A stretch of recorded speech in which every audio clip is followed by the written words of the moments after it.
Papa, Periscope, ça sert à quoi?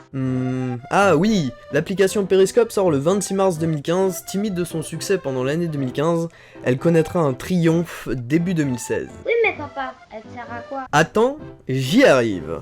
C'est une application dite sociale qui permet de streamer en direct ce que tu fais. Par exemple, présenter au monde entier des paysages magnifiques, ou simplement les montrer à ses amis, ou encore diffuser une conférence où les nombres de places est limité pour y assister. Mais malheureusement, le vice de l'être humain détourne l'application. Tiens, je vais t'indiquer différents cas d'une mauvaise utilisation de l'application qui a fait son succès en un top 3. Du moins pire au plus détestable.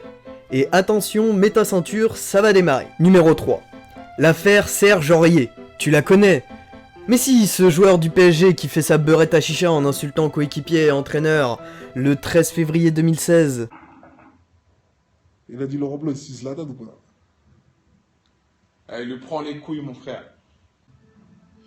Il a dit Laurent Blanc, il fait souvent la folle ou pas? C'est une fiotte. Oh, mais nous on vient de se voir, frère. Puis tu n'as pas que lui comme abruti qui utilise cette application n'importe comment, entre les qui filment pendant leur cours d'école. Et pour notre numéro 2, il y a aussi des employés de SFR qui n'ont malheureusement pas assez de neurones pour comprendre qu'il n'est pas conseillé de filmer des cases de téléphone. On a 50 personnes, d'accord? Passe le téléphone, sur le... Hop là. Tu vois mon enfant, quand je te dis qu'il y a des cons sur Terre, mais alors les prochains, c'est pire. Le triomphe des abrutis, le graal de la connerie, ils méritent amplement leur place de numéro 1.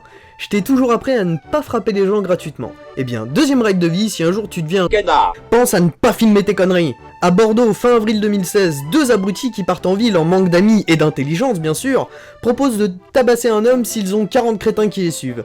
Et bah, devine quoi, 1500 sont arrivés. C'est sûr, tiens.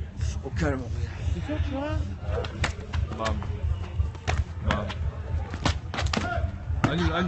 Annule, arrête. Mais bordel, la France, c'est vraiment ça? Heureusement, ces merdeux ont été condamnés. Pour finir, une jeune fille s'est donné la mort en filmant son suicide. Bon, tu comprends mon fils? En 2016, le voyeurisme est omniprésent. Suffit d'allumer la 12 pour voir les conneries qu'en résulte cette nouvelle mode des années 2000. L'homme a toujours eu des pulsions sexuelles meurtrières. On n'est pas tous des tueurs, mais on a tous pensé une fois à tuer quelqu'un, même si on n'a jamais entrepris d'assassiner quiconque. Eh bien, le voyeurisme, c'est pareil. Si on donne pas les outils nécessaires à l'homme, alors il aura l'envie de penser sans jamais faire acte de ses idées. À vouloir être à tout prix une pseudo-star sans talent, ou de la télé comme le cancer Hanouna, ils allument une petite application en cherchant de la popularité. Bon, mon fils, pour conclure, je ne critique pas cette application, car elle est faite pour streamer des simples moments de vie. Ce que je critique, ce sont ces abrutis qui sont en recherche de notoriété puérile. Tu as bien compris, mon fils? Papa, et je peux avoir ton portable s'il te plaît? Je dois absolument faire un snap de mon goûter pour mes 1500 amis.